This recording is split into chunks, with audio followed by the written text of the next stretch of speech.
Nga Bip, bip, bip, bip, bip. ang Tagalupa na viral ang mukha. Bip, bip, bip, bip, bip. Bumibip, bip, bip, bip, bip, bip, bip, bip, bip, bip, bip na ba? Ang lahat! Martian, Bip, bip, bip, bip. Enrico Pañero, Bip, bip, bip, bip, bip. Bip, bip, bip, Bip, bip, bip, bip, bip. Bip, bip, bip, bip, bip. Titilaok! Titilaok! Bip, bip, bip, bip, bip. Ito na ang 101.1 Yes FM Balitang sa mga maiinit ang ulo ng mga tsuper. Dahan-dahan mga yes friend, no? Huwag mainitin ang ulo. At wag magdo-dirty finger! Huwag magdo-dirty finger. Sabunin yan! Magugas ang kamay, okay? Iba pa rin dirty finger niya. Literal na dirty, no? Madumi. Kasi nga mga yes friend, naalala nyo ba? Si Yana Motovlog, yung nasangkot sa isang insidente dyan sa may Zambales na hunti ka nang masagi ng pick-up. So, ang driver ng pick-up mga yes friend na si Jimmy Pascua ay itutuloy ang demanda. Yan! Kakaano mo yan eh? Ano? Kakaano? Bakit nga ba? You tell me, bakit nga ba? Ha?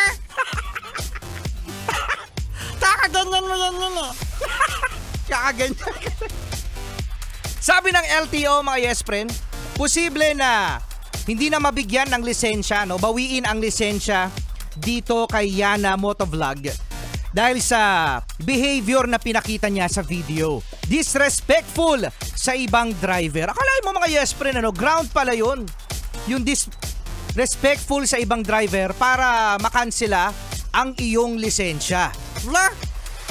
Ang dami nga sa kalsada. Ang daming ganyan. Marami bang ganyan? Maraming Yana. Bakit nga ba? Ha? You tell me, bakit nga ba? Di raw umattend itong si Yana mga yes friend sa pagtawag ng LTO doon kay Kuya Jimmy Pascua. Nagpadala na lang si Yana ng letter of apology. Yan, na siya daw ay handa sa mga gagawing, alam mo yun, yung solusyon, no? At sa mga reklamo nito ni Kuya Jimmy. Pero iba pa rin kasi Yana pag nandun kay. Diba feeling ko madadaan sa charm. Maganda to si maganda to si Yana Motovlog eh. Bakit nga ba? You tell me. Bakit nga ba? Yan si Kuya Jimmy kasi na-offend eh.